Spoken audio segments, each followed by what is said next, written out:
Okay, so back to this business of trans-religious theology in light of what you've said. So it consists of people who do identify fundamentally with one or maybe two or three religious traditions, but are, in some sense, using that as a starting point. But I take it the rules include. Do the rules include you can't take anything on faith, and you can't claim some special revelation that no one else has access to? Because that would rule out such important features of Christianity, important from the point of view of many Christians, as Jesus was resurrected, Jesus was the Son of God, and so on, right? Right. Those things are entered into trans-religious theology as assertions by particular religious communities about the way the world is and things that happened in the past. Entered as assertions, but not taken for granted, not taken on faith, not understood in any sense as authoritatively delivered to the theological task. Mm-hmm. So yeah, those things are wide open for discussion. And when you discuss them, you have to discuss them across traditions. Mm-hmm. You have to understand how ultimate reality is understood in every tradition that's available, that every tradition that you can absorb as a scholar and as a person.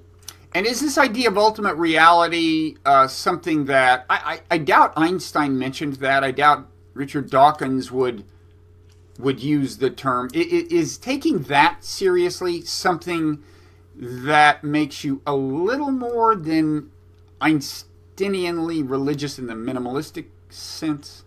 I don't think so.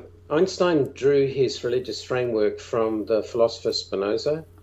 And Spinoza would have been comfortable with these categories, as would have Plato and Aristotle and lots of other people in the philosophical traditions. They're not conceiving of it personally as a personal deity, but they are conceiving it as something that needs to be talked about.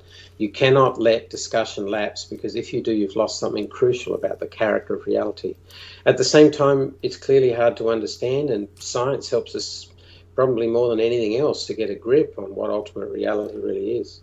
Well, yeah, it seems to be showing us that whatever is at the bottom of things continues to be elusive. I mean, right? I by that I mean that as you get into quantum physics, subatomic particles, it seems more and more that you're entering a realm where it's just not going to make sense to the human mind in a certain sense. I mean, the math may work, but if you try to describe them, what in kind of common sense language and conception does the math point to about the nature of reality? Same things seem to break down in a way that they didn't with Newtonian physics. Yeah, they do. So this is folk physics, as it's sometimes called.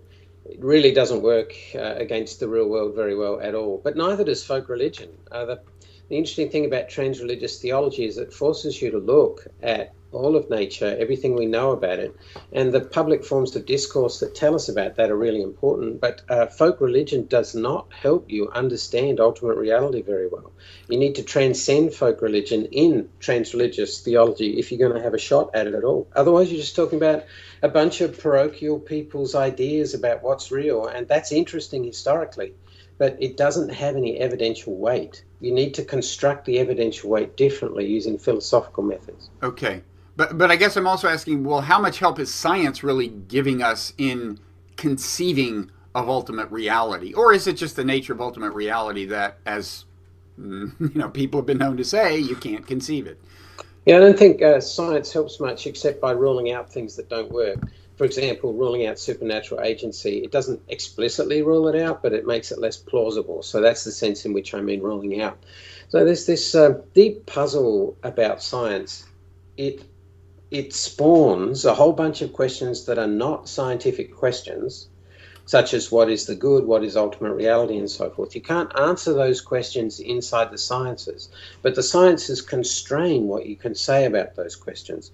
Every second year, I teach a year-long course on science literacy and scientific boundary questions.